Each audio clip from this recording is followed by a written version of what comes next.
He was building both killing camps and slave labor camps. He was the person who found Auschwitz to be the perfect site for the super camp, and he laid the groundwork and made the plans to double it in size and then redouble it.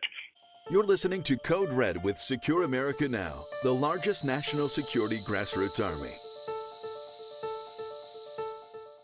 A few weeks ago, I met Dean Reuter for the first time. It happened to be the day he received his advance copy of his book, The Hidden Nazi. He told us the outline of the book's plot, and I absconded with his copy. What a fascinating story and read. A Nazi at the pinnacle of the murderous Nazi regime had been rediscovered by Dean and his co-authors. Dean, thank you for taking the time to discuss this exciting story. Well, thank you so much for having me on, Alan. I certainly appreciate you taking your time and putting me on your show. Thank you. Dean, let's begin with the big question. Who was General Hans Kammler? It's a great place to start. The Hidden Nazi, the book describes Hans Kammler as among the most all-powerful, all-evil Nazi generals. Indeed, Hans Kammler helped make the Holocaust possible, which is really an extraordinary claim, I know, but it's actually true. He really did help make the Holocaust possible, which makes him the personification of evil, in my opinion. But he was also ruthlessly powerful as well. By the end of the war, he turned his work to Germany's secret weapons and ruled all of Germany's secret weapons, including the infamous German vengeance weapons, the German V-1 and V-2 rockets, but also their jet aircraft, all their special munitions, radar, infrared, nuclear weapons, and on and on and on. But nobody's written about Hans Kammler. He's just escaped scrutiny of history, and he's escaped the Nazi hunters as well. You mention in the book that originally there was a report that Kammler had in fact committed suicide. Can you explain why you think that is not the case? Sure. I mean, and that is the reason, to provide the context, that's the reason nobody pursued him. In doing our research for this book, we contacted the Wiesenthal Center, we contacted the Mossad, we contacted the U.S. Department of Justice Office of Special Investigations, which is our Nazi hunting group, and confirmed with them that nobody had hunted Hans Kammler. They said, essentially, we had to pursue living war criminals. And they didn't pursue Kammler because he was adjudicated dead. The war ends in 1945, and according to his driver, despondent Hans Kammler walks off into the woods and shoots and kills himself. And then a German court puts its imprimatur on that in 1948, adjudicates him dead, so nobody pursued him. But we found documents, official government documents, that show he didn't die at the end of the war in May 1945. He survived, and the U.S. government had him in custody for at least 10 to 11 months, and then he truly does disappear. And The Hidden Nazi, the book, talks all about this and then talks about what likely became of him after that period of time. In the book, and in your initial comments to my question, you mentioned that he was central to the Nazis' ability to execute the Holocaust. Can you get into a little more detail about that? What did he contribute to that horrendous crime?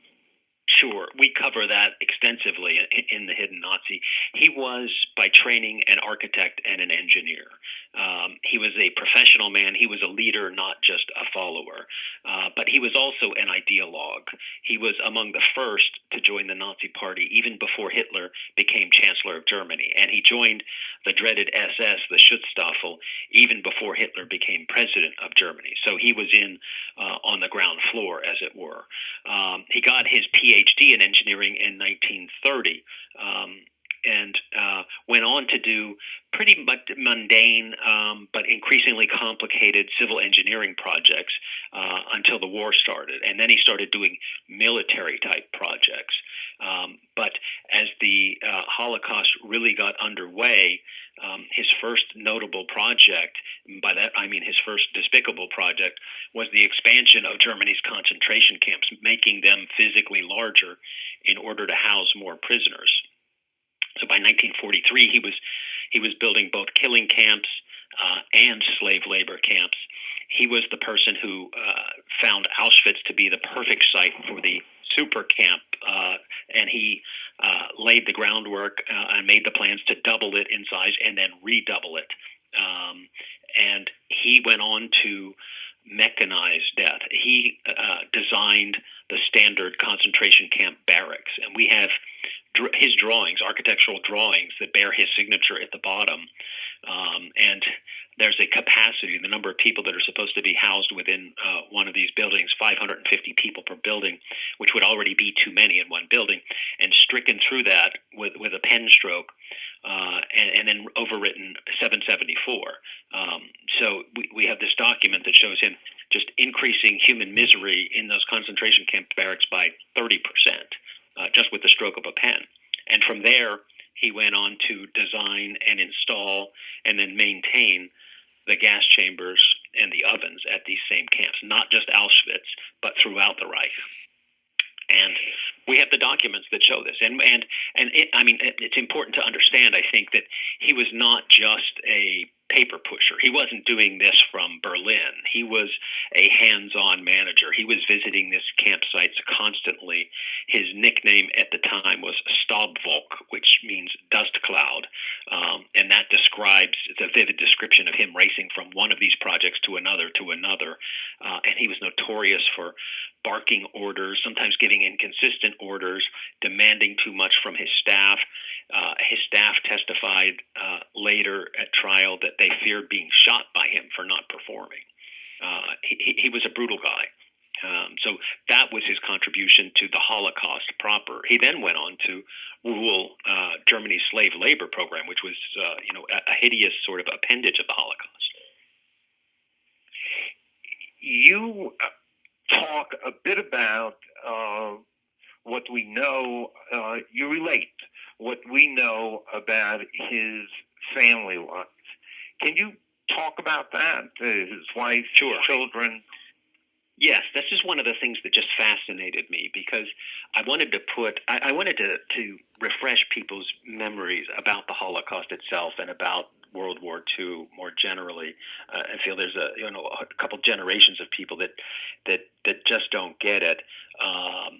And we have people talking about concentration camps in America and et cetera, nothing comparable. So that was one of the reasons to write this book. And I really wanted to put some faces on some of these characters and describe them, entirely. Hans Kammler, he was married the same year he got his PhD in engineering. He got married to a country woman in a small town that happened to be the childhood home of Friedrich Nietzsche.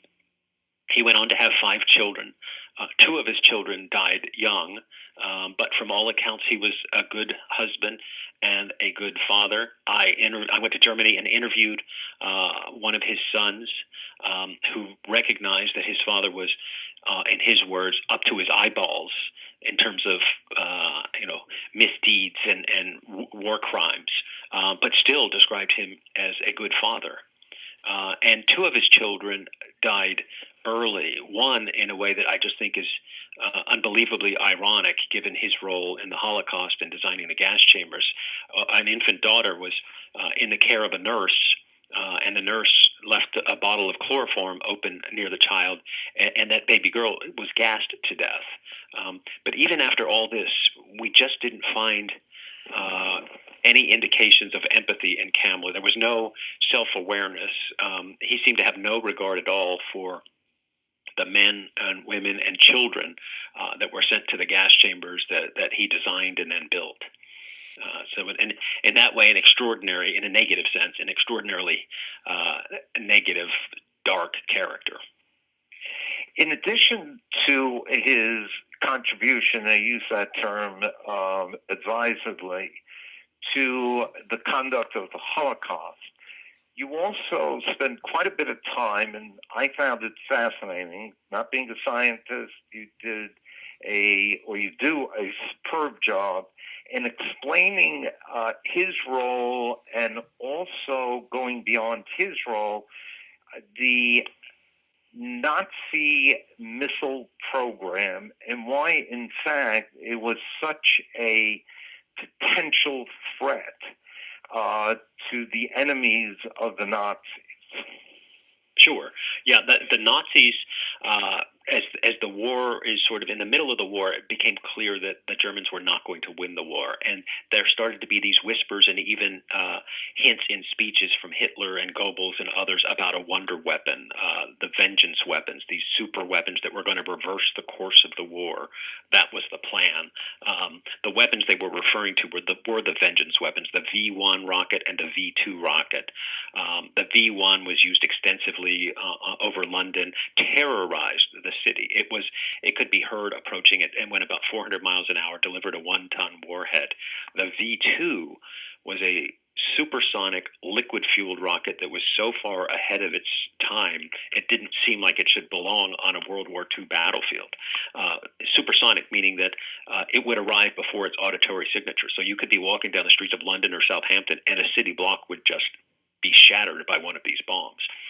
And they were dropping these bombs, by the dozens, sometimes by the hundreds. And this was technology that everyone recognized everyone was going to want. The Russians were going to want it. The Americans, the French, the Brits, everybody wanted it. And there was going to be this mad scramble for this technology at the end of the war. And that's how Kammler was able to make his deal. I think a lot of people, a lot of your listeners probably know or recall that much of the German rocket team ended up in the United States. What they don't know is that it was Hans Kammler who, as we describe in The Hidden Nazi, the book, he delivered the rocket team to the U.S. Army so that he could try and save his own life and rehabilitate his career. One of the things that I found especially interesting was the decision on behalf of the United States government, and I'm sure the British made the same type of decision, of bringing people who had the expertise in nuclear weapons, in missilery, like Werner von Braun, into the United States. And you show of how someone like von Braun, who was known to the general public as a missile man, he's a scientist. Okay, so he worked for the Nazis, now he's working for us. But you actually demonstrate how von Braun and others were hardened Nazis when they came here. They believed in the master race, they believed in Adolf Hitler, etc. Yeah, that's very true, and I think that's one of the great contributions of the book, The Hidden Nazi, is it unmasks some of these characters. We found that, as the war's ending, everybody recognized that the Soviet Union is going to be the new existential threat. So we started recruiting Nazis, and in order to get some of them to the United States, sometimes we changed their names, sometimes we scrubbed their records to make them, more benign. Sometimes we just sort of, with a nod and a wink, accepted the lies about their involvement with the Nazi Party. But we were able to show, with von Braun and, as you say, some others, that they were more ardent Nazis. They joined the Nazi Party earlier than they said. They were users of slave labor, not just passively, but sometimes very actively. In the case of von Braun, he hid documents from his new U.S. friend, his new employers. And in the case of von Braun, he had been designing a rocket that would have reached the eastern seaboard of the United States, and had contemplated coupling that rocket with a dirty bomb, or nuclear weapon, and or chemical or biological weapon. So this is a guy who went on, without careful examination, who went on to become an American hero. But I do, in The Hidden Nazi, we do talk about the importance of that rocket team and the fact that They got us on the moon, but they also helped build our ICBM. So without them, I don't think we would have won the Cold War. So this calculation is that was made in making the Kammler deal from the American side very difficult to second guess. Now, during most of the war, Kammler is a right-hand man to SS Chief Heinrich Himmler. And by the end of the war, you show of how he actually becomes autonomous of Himmler, who was clearly one of the primary members of Hitler's inner circle. That's exactly right. Himmler and Kammler were almost linked at the hip as the war developed. They were comrades in arms, I suppose, but they were also the leaders of the SS. This was the core within the core of the Nazi leadership. These were the most ardent, most devoted ideologues in the Nazi regime, and they had this plan, Kammler and Himmler did, to make the SS autonomous, even of the Nazi Party, autonomous of the German government, a sovereign entity, a state within a state, which they actually achieved at the very end of the war. But their mechanism for doing that, they needed a source of revenue. That became the slaves. It's a little bit complicated, but the SS controlled the camps. Kammler took the healthiest of the prisoners, turned them into slaves, and then turned around and rented those slaves to the German government and to the traditional German army, the German Wehrmacht, and provided a revenue stream for the SS. And the SS was building up its might and its muscle. And Himmler was the leader of the SS. But by the end of the war, we see Himmler gets himself in a little bit of hot water with Hitler, and Kammler even eclipses Himmler at the end of the war. We found that Himmler is requesting things of Kammler, and Kammler's just saying, no, you can't have that, defying Hitler and defying Himmler in the final stages of the war. It's extraordinary, and nobody's ever discussed this before. It's just not been known before The Hidden Nazi came out. One of the things that I found particularly interesting in The Hidden Nazi is the detective story of you and your team. And I would like to mention the other members of this research team, of how you take shreds of evidence and follow them through and put together an absolutely fascinating story. And it still amazes me after reading this book that with all the movies and the millions of words that have been written about the Third Reich, and I've read a whole bunch of those words, not all of them, but a whole bunch of them, this is the first time I come across this monster who was at the pinnacle of power in the Nazi regime. Alan, it really is extraordinary. And these guys, there's two of them, Dr. Colin Lowry in Northern Ireland and Keith Chester here in the United States, who did all the research here. Colin did all the research there, and I helped pitch in where I could and made a couple trips to Europe too.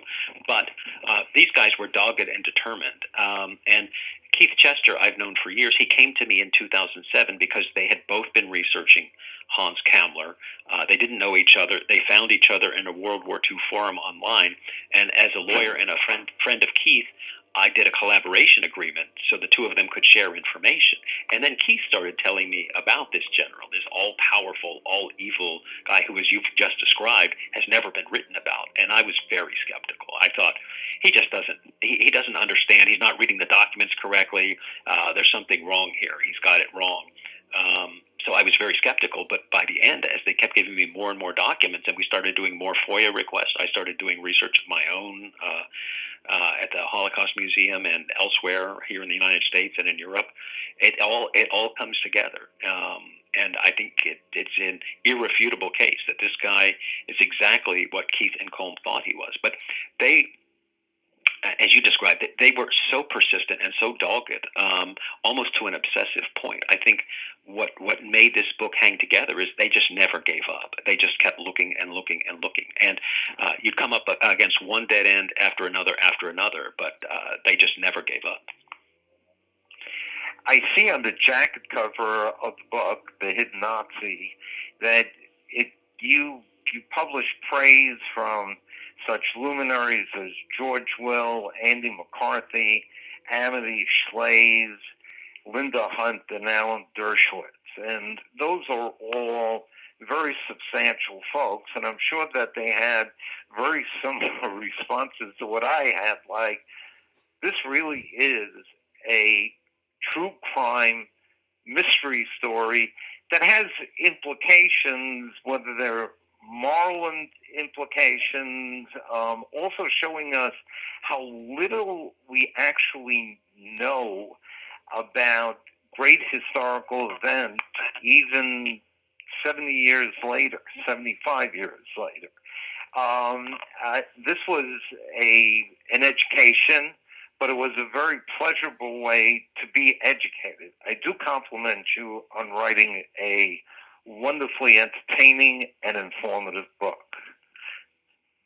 Well, thank you so much, Alan. And I take all the praise to heart. And one of the most fantastic things anybody said about this book was one of those people you mentioned who wrote blurbs. Sent me an email privately saying, "Hey, I was going to read this book, just sort of give it a light reading in order to write a blurb, but I started reading it and I couldn't stop reading it." And that was a private comment, so I won't tell you who it was, but it was from one of the people you mentioned. But it's those sort of things that are really exciting to hear as an author. So thank you for having me on, Alan. I certainly appreciate it. Well, I appreciate you taking the time. Are you going to continue your research into this monster, or are you going to leave it for others? That's a great question. It's our hope, honestly. We found, I mentioned how dogged these guys were in their search. We found lots of dead ends, lots of leads that we could follow up on. It's our hope that when this book becomes more popular and as people read it, somebody's going to recognize the name and think, "Oh, my uncle talked about this guy."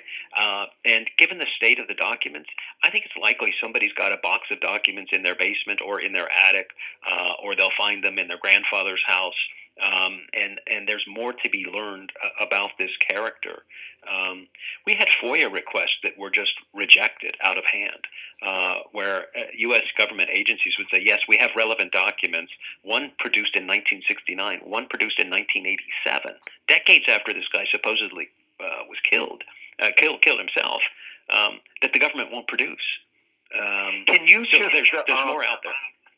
Can you just describe what a FOIA request is? Yes, of course. I'm sorry. Yeah, FOIA stands for Freedom of Information Act, and it's a mechanism that any private citizen in the United States can make a request of its government, any agency of the government, for documents. You describe what you're looking for, and the government will produce them. If it's an extensive search that's required and a lot of photocopying, there will sometimes be a fee involved, but there's a floor for that. So most FOIA requests are free to process. They're free to the citizens. It's a way to provide transparency into government. And the two things I was talking about here, we requested from a government agency documents they had on Hans Kammler. And they came back with a denial saying, "We have a document from 1969. It's 35 pages long. We can't provide you even a redacted version, a partial version. We provide you anything. We have a 1987 document, so this is 40 years after the war ends, that concerns Hans Kammler. It's 87 pages long, and we provide you nothing." And we appealed that and got nowhere with it. And then years later, we made a second request, and they said no such documents exist. So. Okay, bureaucracy works in mysterious ways. It sure does. Look, I urge everyone, simply because it's educational and entertaining, to purchase a copy and read The Hidden Nazi. You won't be sorry that you did it. It's a fast read. It's, like I said, extremely informative. And Dean, I thank you for taking time and sharing your thoughts on the book. And I look forward to having you on again. It's been a lot of fun, Alan. Thank you so much for having me on. Take care. Bye-bye. Thank you for listening to Code Red with Secure America Now. We are the largest national security digital platform in the nation, dedicated to bringing critical security issues to the forefront of the American debate. For more information, visit our website at www.secureamericanow.org. Don't miss a single Code Red podcast. Subscribe today on Spotify, iTunes, or Podbean. You can also find the Code Red podcast on YouTube.